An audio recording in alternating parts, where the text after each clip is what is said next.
This is Radhakrishna बिंधानी। चलतु आज किसी गोटे नुआ टॉपिक रू आरंभ करवा। बेले बेले कौन हुए कि आम ना गोटे सिचुएसन स्टक हो जाती भावती निजक केमती कि देखते कि गोटे साइकेल रिपीट हो लाइफ रे कि बारंबार गोटे पर्टिकुलर प्रोब्लेम रे घाटी होता है आम अनएक्सपेक्टेडली से प्रोब्लेम पड़ जाती। हम जापारते से प्रोब्लेम कौ टाइप प्रोब्लेम कौ टाइम केमती आसला लोक 5 वर्ष 10 वर्ष लिखी चले। उदाहरण स्वरूप जमीक कि गोटे बहुत प्रस्पेरिटी फैमिली थिला किंतु कौन है कि अचानक सी गोटे सेटल लेवल रु तलू पड़ा आसिले टंका धन संपत्ति सब पड़ेगला। बहुत गोटे दारिद्र्य पड़ा आसला कैरियर रे ग्रोथ हो पारानी इमती बहुत गुड़े सिचुएसन पड़ा आसे। जाणी रखते गोटे कथा कौन कि ये पर्टिकुलर जिनस है कहीं जदि है तो प्राय पर्टिकुलर जिन रिपीट कहीं देखो जदि फाइनेंशियल मैटर देखा कौन हुए कि आप कोटी कोटी टंका थी हठात सरज जना पड़ना आप किसी केस्रे उड़े देवाटा अलग कथा जदि आपरे अननेसेसरी खर्च हो जाए प्रकार कथा कथा आप जापारती कौ मैटर रे खर्च हो जाए आप जापारती एत दारिद्र्य भाया जिन सिचुएसन भी पड़ा से सब थी भी किसी उपभोग कर लाइफ रे साइकेल रिपीट हुए सब थी आप किसी उपभोग कर उपभोग बिल्कुल कर केते भगवान को डाकती केते कौन करती किंतु कौन हुए कि टाइम किसी उपभोग हो पारे इवेन आप एते डाउन लेवल पड़ती मेंटली फिजिकाली माने डिप्रेस भी हो जाती कहीं 5 वर्ष 10 वर्ष धरी सिचुएसन चले। हाँ लोक बहुत एमती अच्छे कि 5 वर्ष 10 वर्ष धरी से ये प्रकार सिचुएसन सफर कर तार मेन मूल कारण कौन जानते ना आर मेन मूल कारण है कि कर्मा। आप गोटे कथा शुणुवे कि लॉ ऑफ अट्रैक्शन बोली गोटे जिनस अच्छे शुणुवे यूट्यूब पे देखिए विभिन्न जगह देखते आजकल तो प्राय सोशल मीडिया इन्फ्लुएंस भी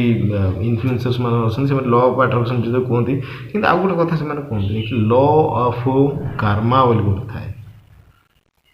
राइट।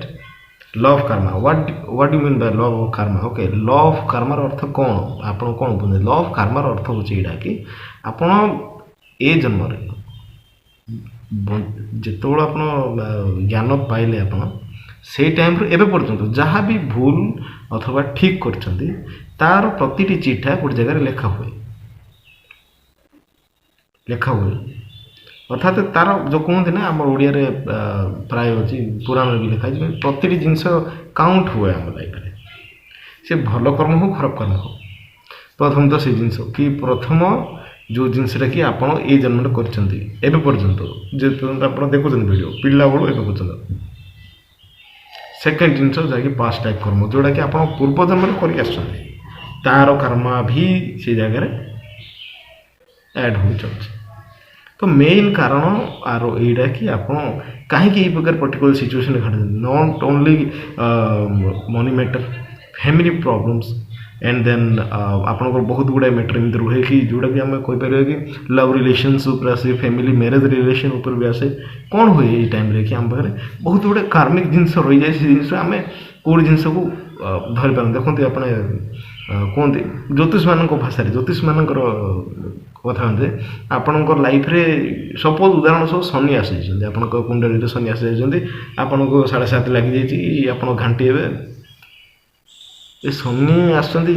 तो प्रथम सत कथा से टोटाल डिफरेंट थिंग कि मेन थिंग कौन जानते यहाँ आपणकर कर्मा कर्मार अर्थ हूँ जदि सिंपल ओडिया कह जहाँ भी कर्म कर फल हुए तो आप जन्म कर आर जन्म कर आपन को ये जन्म मिली तार अर्थ तार लाइफ गोटे पर्पज अच्छे जदि कौन जिन पक्ष गोटे पर्पज थाए से प्रकार जब आप जन्म किसी तार पर्पज भी अच्छी से जिनसा जदिव आ विषय आप सल्यूशन चाहते तो प्लीज कमेंट करूँ तो वीडियो कौ टाइप यही प्रकार जिनस जो यही प्रकार सिचुएसन अच्छी सब थी कि न पाइला भाई लगे just you have to graph ना जदि आप ग्राफ करना चाहते से जिन मिल जाए ऊपर अच्छे कि टाइम पाखु गला टाइम से जिन मिले नहीं यही प्रकार जिन हुए जदि से प्रकार जिन जदि से प्रकार सल्यूशन ऊपर वीडियो चाहते देन आप कमेंट करूँ डेफिनेटली मुझे वीडियो बोले ଆଉ ଯଦି ଡିଟେଲରେ ଜାଣିବାର ଅଛି ଲ ଅଫ୍ କାର୍ମା କ'ଣ, ଲ ଅଫ୍ ଆଟ୍ରାକ୍ସନ୍ କ'ଣ, ଏଇ ଜିନିଷରେ ଯଦି ଆପଣ ଇଚ୍ଛୁକ ଦେନ୍ ଆପଣ କମେଣ୍ଟ କରନ୍ତୁ, ନେକ୍ସଟ ଟାଇମ୍ ମୁଁ ତା ଉପରେ ବି ଭିଡ଼ିଓ ବନେଇବି। ଆପଣମାନଙ୍କୁ ଧନ୍ୟବାଦ। ଲେଟ୍ରେ ଭିଡ଼ିଓଟା ଆସିଲା, ଯେହେତୁ କିଛି କାରଣ ଥିଲା ଲେଟ୍ରେ, ବହୁତ ଲେଟ୍ରେ ଭିଡ଼ିଓଟା ବନେଇଛି। ଆଇ ହୋପ୍ କି ଭିଡ଼ିଓଟା ଭଲ ଲାଗିବ, କିଛି ଶିଖିବାକୁ ଜାଣିବାକୁ ମିଳିଥିବ। ପ୍ଲିଜ୍ ଲାଇକ୍ କରନ୍ତୁ, ସେୟାର କରନ୍ତୁ, ସବସ୍କ୍ରାଇବ୍ କରନ୍ତୁ। ଧନ୍ୟବାଦ।